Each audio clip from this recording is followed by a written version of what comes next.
In the military, the term "got your six" means I've got your back. It's a promise of trust, support, and camaraderie. The Got Your Six Real Estate podcast embodies this spirit, offering unwavering guidance for military personnel, their families, and real estate professionals. Join your host, Kevin Onisick, who shares market trends, expert insights, and stories. Now let's get started with Got Your Six.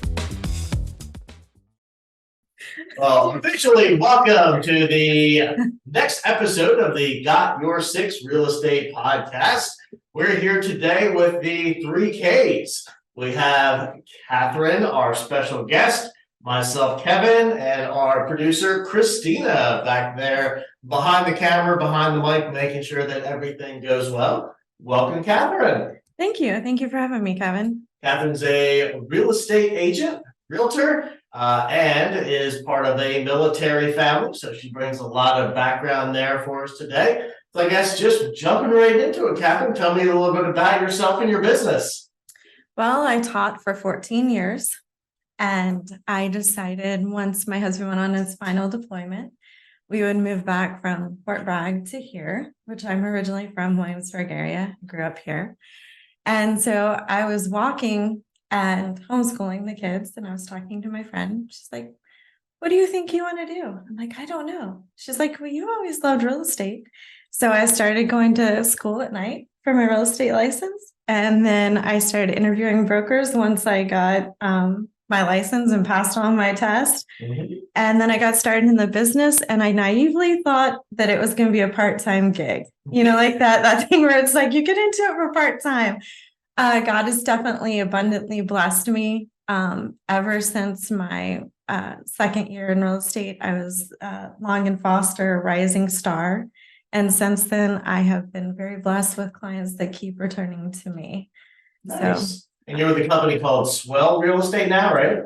correct. So I have the opportunity about a year ago, Swell Real Estate presented me with a supervising broker. And with the teacher background, I love the contracts. Like, I love reading about the contracts. I love studying the contracts. I like knowing the ins and outs, the best way to negotiate. And as you know, we're in an area that has three different types of contracts. You have the RAIN, the VR contracts, and the CVR contracts. And then if you're fortunate enough, you may even have a Bright contract. However, those three I'm very proficient in. And so now I enjoy teaching others how to do it. Very good. Now, you mentioned being a supervising broker. What's the difference between a broker and just a regular realtor, real estate agent? So a broker means that, of course, we have more experience and more education. And it means that I can open up my own firm if I want to. I have a lot more leniency with where I choose to go. I can also have concurrent license, which I do have concurrent license. What's that mean? So a concurrent license means that I'm able to hold a license with several different companies as long as the principal brokers agree to it. So, for example, I do my commercial with Hamner Development Company. So he allows me to work with him on any of my commercial. And then I do Swell Real Estate. I do my residential sales with. Oh, cool. I didn't know you did commercial. Yeah. Very good. Have you done any commercial transactions recently? Anything exciting? Like, what are some of the commercial things that you're passionate about? I actually, I use Hamner Development as a tool more so, and I do commercial kind of on the down low. Okay. Because I have some contractors that own their own business. And so if they ever want to know more about any property that's for sale or anything else like that, I kind of do the behind the scene things. And I'm fortunate because Bill Hamner has years of experience with it. Okay. So it's nice to have him as a tool in order to offer that to the clients as well, and for me to learn. Cool. That just gives you another layer of knowledge that you can use to help out your clients. Correct. And then I do property management as well. Awesome. So how long have you been in the real estate side of the business? Since you left teaching and came over to this exciting arena? Teaching really does prepare you, though. you can't choose who you get for 10 months, but what's nice is in real estate, you and the client can both choose if you want to work together, which is fantastic. So I've been in it since, I know, 8 years this summer will be it. I can't even remember if that's 16 or 17 that I came in. Okay. I completely agree. This is one of the biggest things people will do in their life is buying and selling real estate. It's a significant transaction. And I tell people that all the time. There's a lot of great professionals out there. You've got to find the one that's your fit, somebody that you like working with, someone that, is a personality fit. So it's something that I think is very important to have that mesh. So in the 8 years since you started, what's changed? What have you seen any differences in your profession or just in our real estate market here? Well, I will have to say I've moved a lot.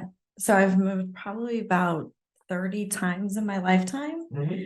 And with that, I already knew from a young age that there's ebbs in real estate. But everything is cyclical, right? I mean, like I remember when I purchased my first house, that was back in 2001. And I was so happy that I had a zero down teacher's loan. And it was 7.125 interest rate. And now it's like, then when I got into the business, it was great because then it was at like 4%, then all the way down to like 2 and 1%.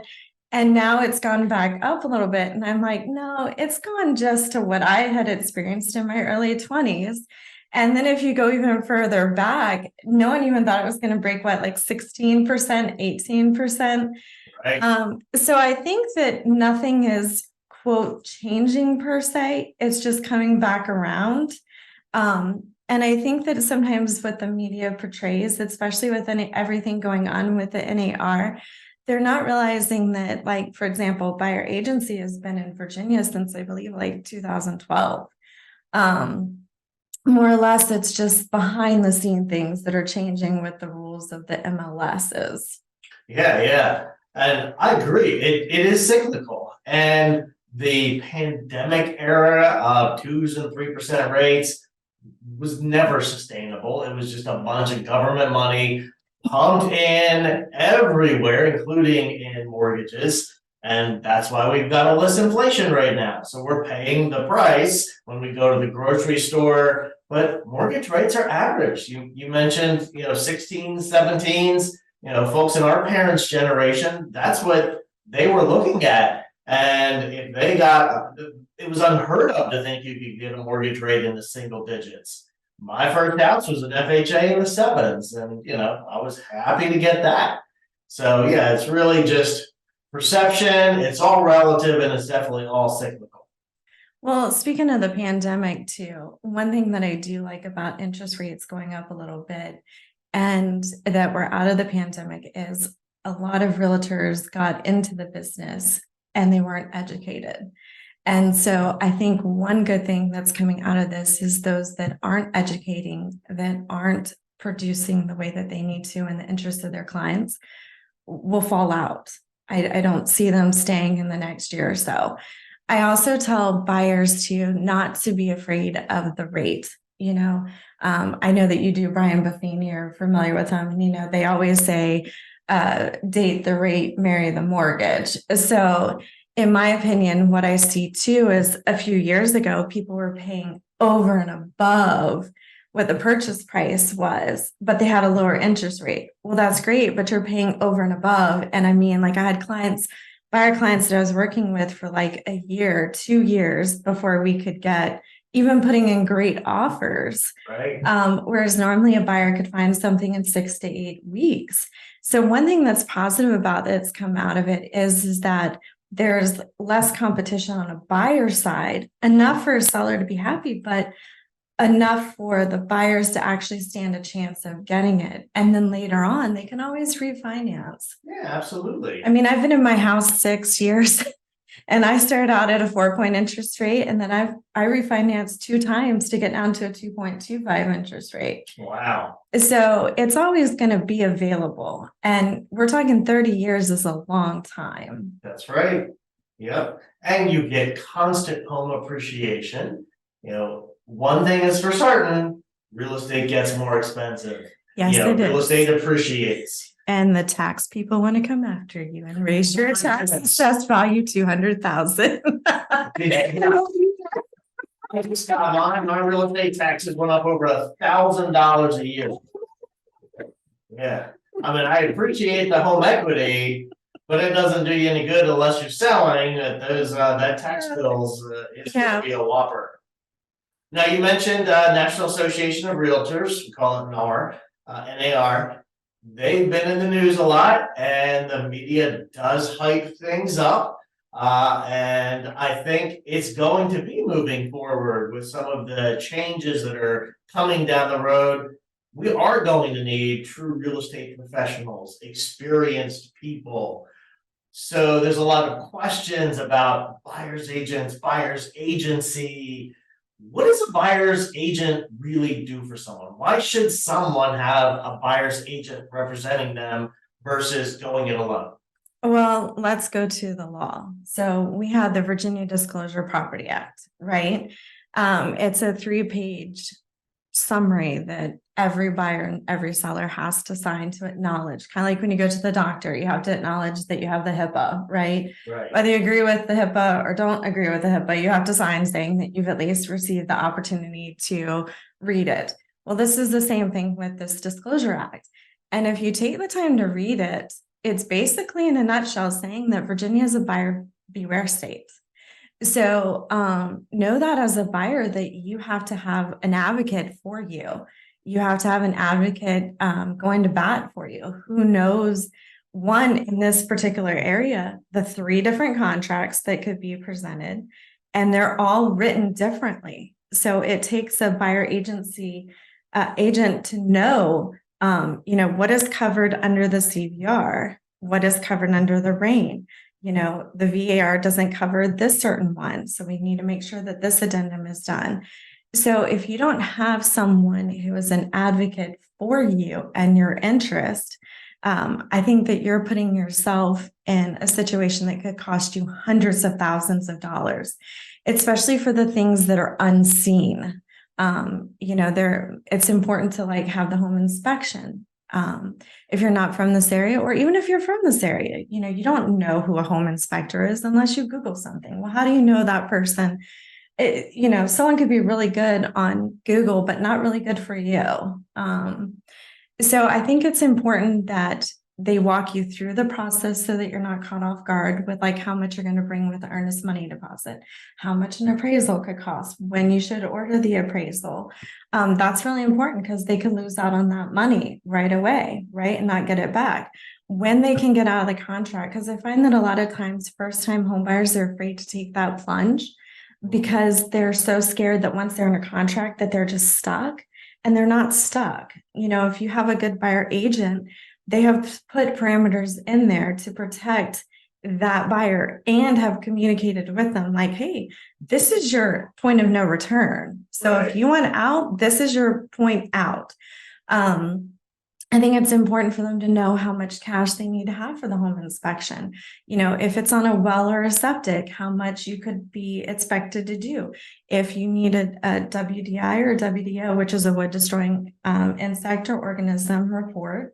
And especially if you're a veteran, there are certain things that you can't pay for. And most importantly, veterans can't pay for their own buyer agent.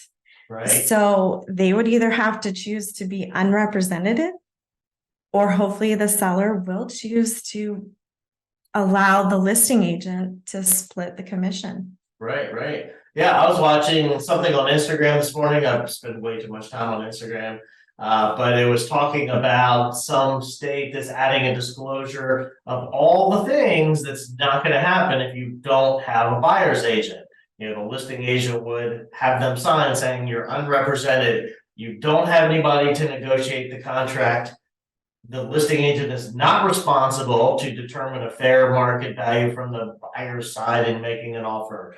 The listing agent's not responsible for filling out the contract and any errors that may happen that don't protect the buyer. Listing agent's not responsible for scheduling your inspections or even recommending them, keeping you on the timelines. Timelines are important in the contract. So there's a lot of things that even experienced buyers, if you don't do it every day, that you're just have a huge risk and liability of missing, and then you're in breach of contract. Correct. And then, as you know, Virginia is one of the few states that dual agency is involved. So if you were the seller and I was the buyer, we would have the same person representing us. And at that point, too, anytime that you have dual agency, that agent can no longer advise you.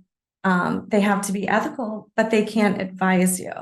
And that's one thing that's good about having a buyer agent is there have been some times when I've told clients, you need to run. This is over your head. Or there's been times that I've told clients, you're going to regret not moving forward with this house. So when you're a dual agent and it puts the listing agent in a place of where they're either going to have to do dual agency or designated agency or unrepresented agency. I didn't mean designated agency, dual agency or unrepresented. And who wants to be unrepresented in a transaction? It's not that listing agent's job to, again, like you said, tell the buyer what needs to be done. And then if it's dual, then how is that doing your fiduciary responsibility to the clients? Right. The only time I really do anything dual agency is like if you were to sell it to a family member, or like I have investors who do property management with me, and like one investor may sell to another investor, and I have that relationship and it's a business transaction, but I definitely don't recommend it overall. Cool. Well, hey, we're going to switch gears real quick, Catherine. HGTV. I saw in your bio that you were on House Hunters. Tell us a little bit about that. Like, where you? I assume you were on TV. What was that experience all about? I was. Am I getting a little red in the face now? We got celebrity guests today. No, so and let's just say, as you can tell, I'm not a scripted person right now. Hopefully that's coming across. HGTV I did in, I want to say February of 2018. I had the opportunity, a client wanted to do it. And so we did it. And was it hard to get on? Like, was it tough application process, or did they do all that? I remember my husband going with me and having to film me in a house, and I had to answer some questions, and that was nerve-wracking. Okay. I like having someone else ask me this, and it makes it a little easier, but doing that whole process, it was a little, I don't know, not my forte on that one. Okay. And so when we got onto it, what I didn't know, and I hate for this to be a spoiler alert, but the 3 properties, they've already been under contract for one. Oh my gosh, we watch those shows all the time and think the same thing. Like, right, they're going to see these properties, and by the time, especially in this market, by the time they get this arranged, they've got to be like have multiple offers. Are they holding them? Like, what's going on? So remember, this was 2018 when the market was still like, had a few days on the market. But the client of mine had already purchased the house. And then we pretended like they were looking at it for the first time. No way. And then I had to find 2 other properties that would be similar, right? Right. And one hadn't been on the market when the clients were actually looking. So when we went to the other one, the husband actually liked the other one better. That's funny. But they were already closed on the other one. Okay. So it was interesting. And then I was told, well, you can say this. And I'm like, So there are certain times when you can see my personality really coming out, and I touch something or I do something that is kind of me. Right. Like it had like red velvet on the wall. Okay. Oh, wow. And I couldn't help but like touch it and make a comment. I don't even remember what comment I said, but it's red velvet on a wall. So it was a unique experience. I was asked to do it again, but I graciously declined. Okay. That's funny. One thing I have learned about reality TV is it's not reality. Yeah, I used to be on the James City County Board of Supervisors and was on the tourism board and whatnot. And we had this, remember the old movie Cannonball Run with Burt Reynolds, where it was like a cross-country road race? Yes. There was that type of thing, and it was being broadcast. I don't know if it was actually on TV, but like online TV kind of thing, whatever. And the producer was a reality TV producer, and he came and said, "Yeah, I'm a producer, and reality TV is scripted. You know, there's nothing spontaneous. We tell everybody what to say and what to do, and put them in certain situations." Yeah. So while reality TV is fun, I think that is hilarious that the houses aren't even for sale anymore that you're going to look at. Well, the two other twos are for sale. The Okay. one that they actually chose or choose, Yes. they're already under contract with. So, and then That's funny. I had the realtors calling me going, "Where's my sign? My sign was taken down." And I'm like, "I don't know." I had pink eye. I was sick as a dog that time we showed up. I got the whole crew infected. I felt horrible. Oh no. Yeah. So, but I mean, it was, I'm glad I had the experience. I'm glad I can put it on my card, but it was definitely a unique one. That's interesting. Here, since you come from a military family, Oh, I an have a MRE. little surprise for you. We're gonna do a taste test on an MRE. Oh, no. We have a whole box of them. I figured since we're recording about lunchtime, Oh, but did This- you know I was a vegetarian? I did not. I'm just kidding. I was just I can take in the box. I got a whole box of MREs here, different flavors and styles. You know, they put M&Ms in MREs too.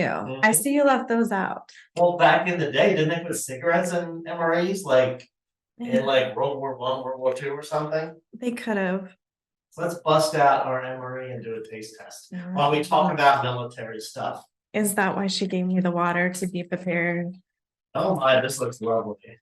So we have the sandwich, Oh my God. shelf stable Italian style sausage, pepperoni, and sauce in bread. Yeah, I did tell you I wasn't actually in the military. My husband was. Yes, right? yes, Okay. yes, your military specs. Yeah. And we'll ask a couple questions about that too. So let's see. Yeah, let's bust it open. Let's break it open. Let me see what it looks like. Wow. It appears Actually, like a hot pocket. dry and bready, like a thin hot pocket. It says sausage, pepperoni, and sauce in bread. Let's see. Okay. It was softer than I thought it was. It's soft and very dry. Mm-hmm. You know, if you ever want more, I think I have tons in my garage. The bread is just tastes like bread. The meaty filling is not tasty. I wouldn't put this up there with my tops of the MREs. Your face looks just like kind of, I think mine does. Not pleasant. You want to taste it? Christina over there hiding out. I didn't take a bite off its half. It actually isn't as bad as I thought it was going to be. It's not hideous, but it's not great either. See, my husband has an older sister who was a sous chef. Okay. And so she made him work the lines. Okay. And then when she would fire someone, she would be like, "David, you get on that. You're taking that prep." And so he learned how to do it. So he's like the gourmet cook. So I'm used to like his really nice cooking. However, when he was deployed, I would have eaten this more so that I wouldn't, because I would get so mad when he would say, "What did you do today?" I'm like, "I went to the commissary." He's like, "What else?" Well, I'm like, "Okay, I have a 3-week-old baby, a 4-year-old kid, and getting them both into the car, driving all the way." We lived in Kingsmill at the time, Kingsmill to Fort Eustis Commissary, then going up and down every aisle, packing it, loading the car, unloading the car once you got home, getting the kids out, putting the stuff up, preparing for dinner. So I learned cereal was a very good aspect, and salad where you could just throw stuff. Yeah, No, it's absolutely. good. Now, coming from a background being a military spouse, I would think some of the challenges to a military spouse when someone's moving can be pretty significant. And that's a unique experience that you bring to someone who is a military family, maybe moving to the area. Are there any unique challenges military families in general face when buying a home? And what about that military spouse if the other is deployed and they're having to handle a lot of it? How do you help military families manage that, and what challenges do you see that they may have? Well, I'm sure you've always heard the hurry up and wait. You're always told, oh, well, you may be getting it 3 months from now, or it could be 6 months from now. I will have to say one thing I miss. My husband is out of the military currently. One thing I miss, the only thing I miss, is the camaraderie.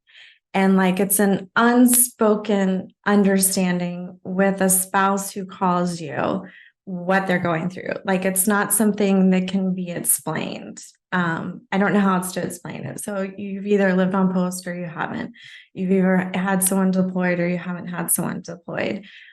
You've gone through the stubbornness of not wanting to ask for help, but realizing you need help. So it's like a pride thing that you have to get over as well.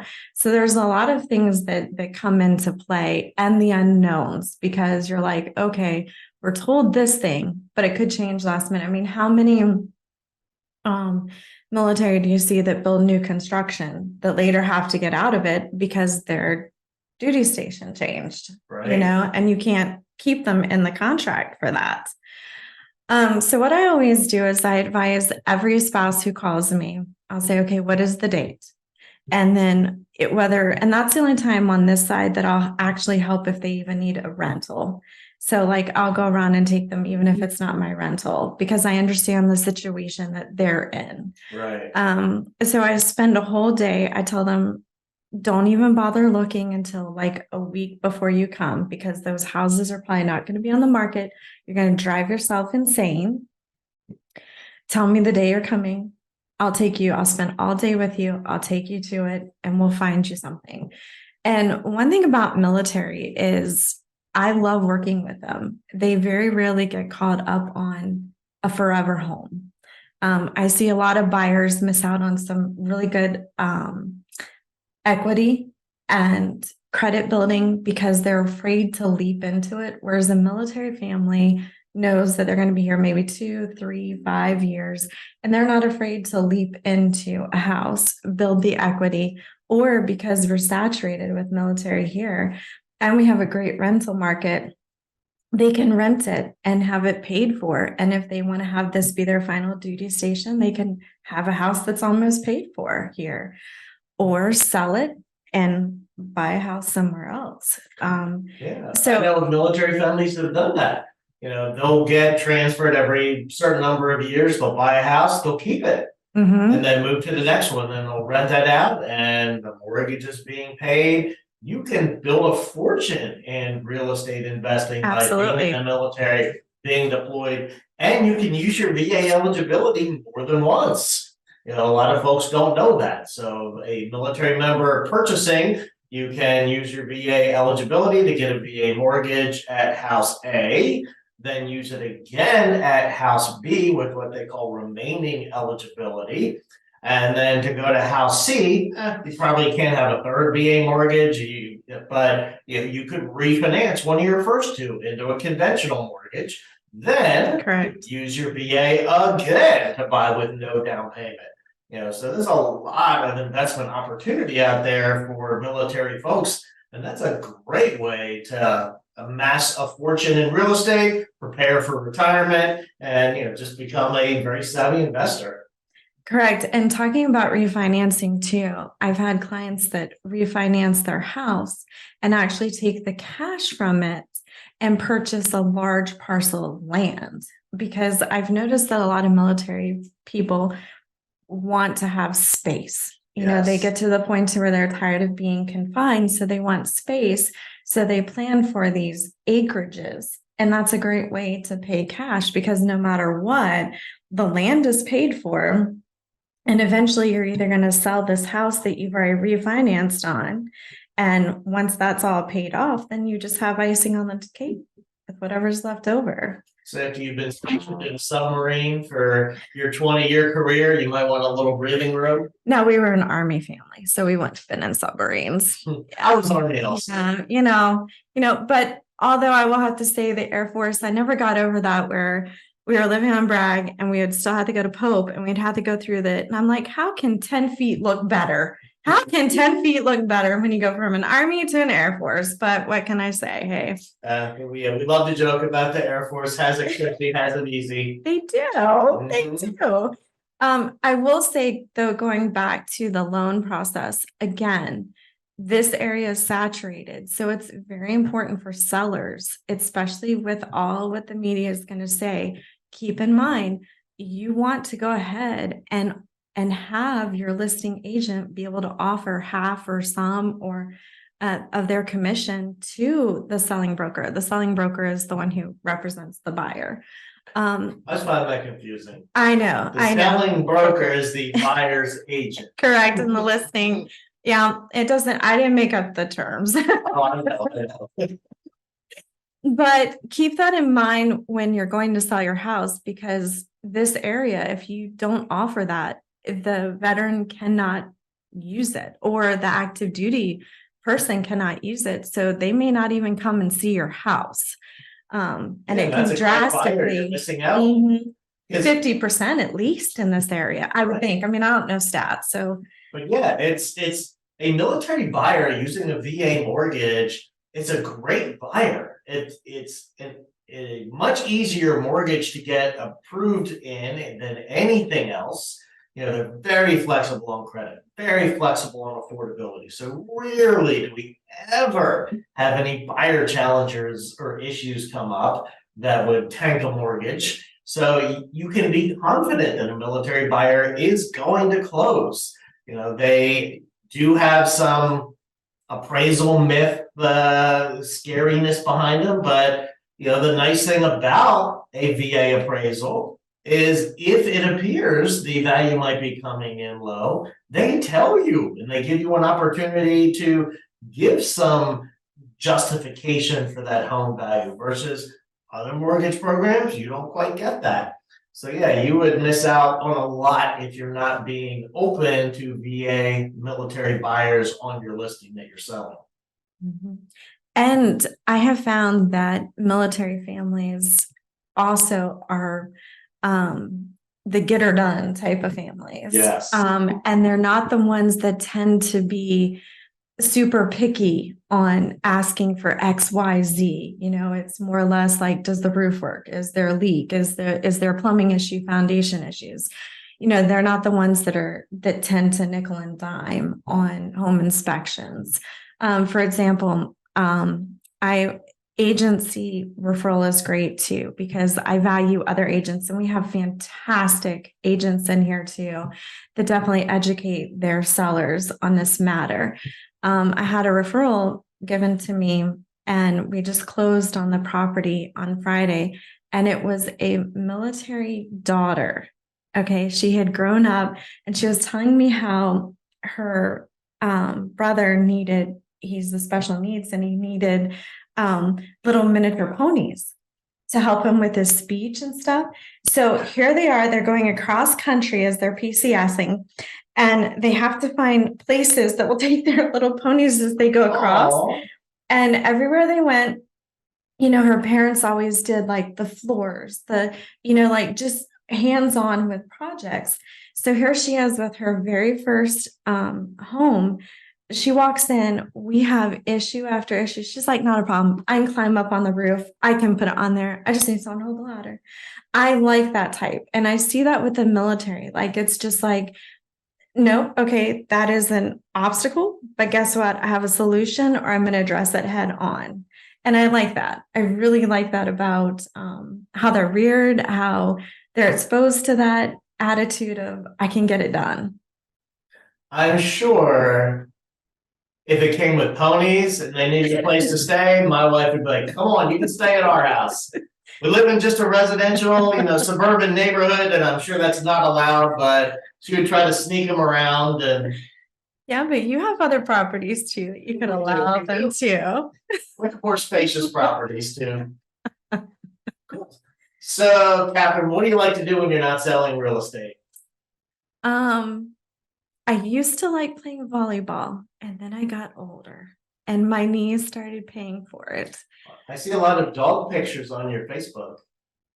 Oh, Dog person? It's kind of funny. I grew up as a cat person completely. And I had two cats before I even met my husband, before I even had my kids. And those cats were with me. Well, when the last one died, we had gotten a kitten a year prior to that. And she didn't cuddle with me the way I wanted her to. So I said, I'm gonna have to go over to the dark side. And my daughter was like, you're just never gonna get a dog. And I'm like, no, I want a man dog. Like, I want a big dog. Like, I want a dog. And so finally, my husband found this black lab. And so we went, and she was smart enough to come up to me.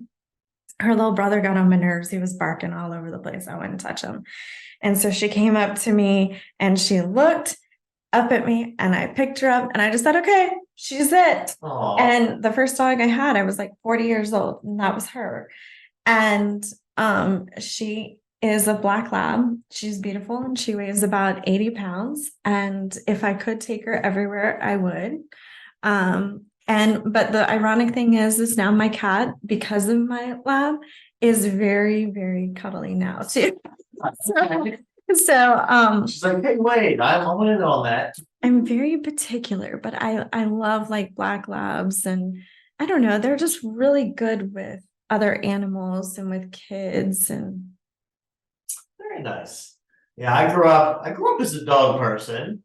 Then my kids loved cats. So a couple of years ago, we had gotten up to 4 cats in the house. That's a lot. We call them all the kids' cats. So we had a cat for my middle daughter. My son wanted a cat, so we had 2 cats. Then my oldest moved back home with her 2 cats. So we had 4, and one of the cats, his name's Binks, he's a black cat. He was all cuddly and sweet, full of personality, almost like a dog personality. My oldest moved out, took her 2 cats, and then we ended up getting a dog to replace the dog-like cat. So yeah, we have a dog now as well. And she often comes to the office. She's just in doggy daycare today. So one last question.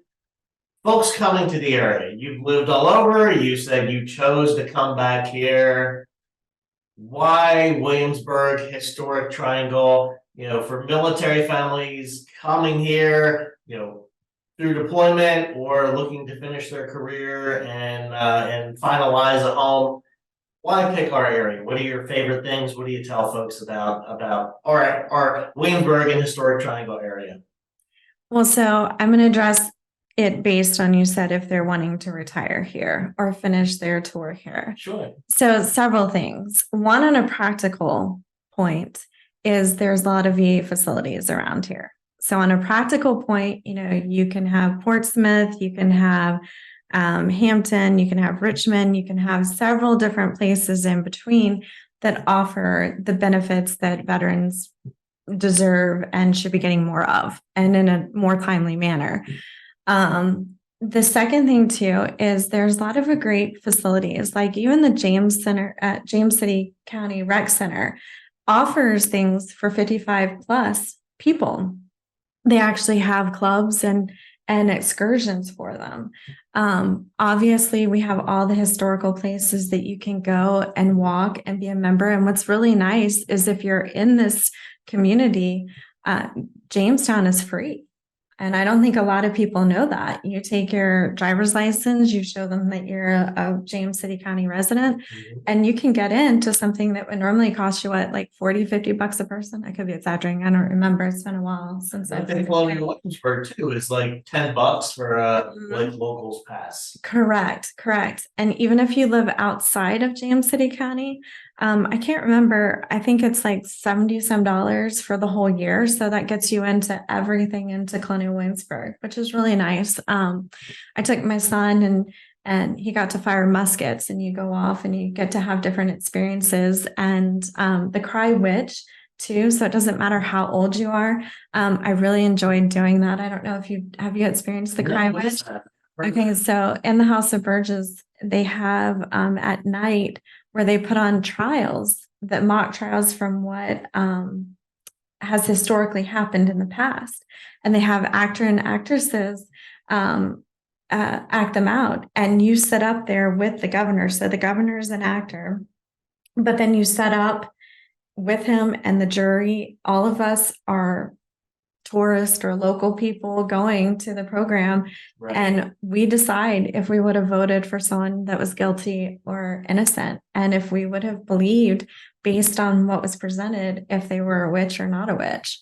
Interesting. And they did a fantastic job. Fantastic job. It's gonna be neat for them too, like, because I'm sure different audiences might have different takes on it, on the guilt or innocence.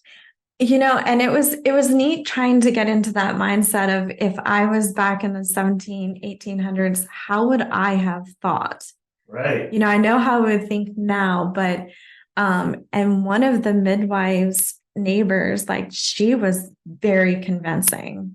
Those ones that you see in the movies that were like, no, she's a witch. Yeah, I mean, she was very convincing. Huh. And I'm just wondering if I would have had the same mindset as I do now, or if she would have convinced me otherwise. Very interesting. So, I mean, there's lots of different things that you can constantly look up to do in Williamsburg and around the area. And it's nice because we can go down to the beach. Like, I love even going down to Sandbridge, and being there, and going to the state park that's there. And you can actually bike and walk all the way down to the Outer Banks of North Carolina. Yeah. And the opposite season, Mountains. it's not far to get to the mountains to go skiing. Don't you have a nice Airbnb somewhere out there? We got a couple of them, we do. Yeah, we've got a couple bunkers in the mountains near Massanutten, which is a big ski mountain out there. Yeah. But we love the beach, we love the mountains, and you get a mix of all of that here. We're kind of in the middle, and it's safe, it's family friendly, so it's a great place to be. We absolutely love it here. You even have like the Capitol Trail that goes to like the Jamestown High School, where you can pick it up and take it all the way into Richmond, which is really nice. It's nice that you can even go up to, I love that we have in Williamsburg, the Amtrak that you can take, and you can go all the way to like DC if you want to go up for a day. Mhm. And you want to full with parking. You can take it in there and that's cheap. enjoy. If you buy the tickets in Mhm. advance, it's real cheap to take a train to DC and back. But you can keep going. You can go to Boston, New York, Philadelphia, like all the places on that line are really convenient and fairly inexpensive. So I have been raised in Williamsburg. We moved here when I was 4. I was originally in Chesapeake, and then we moved here. So I've been on and off in Williamsburg since I was 4. And I will have to say, even though it's grown, it still has like that small community feel to it, which is a rarity in growth to have that.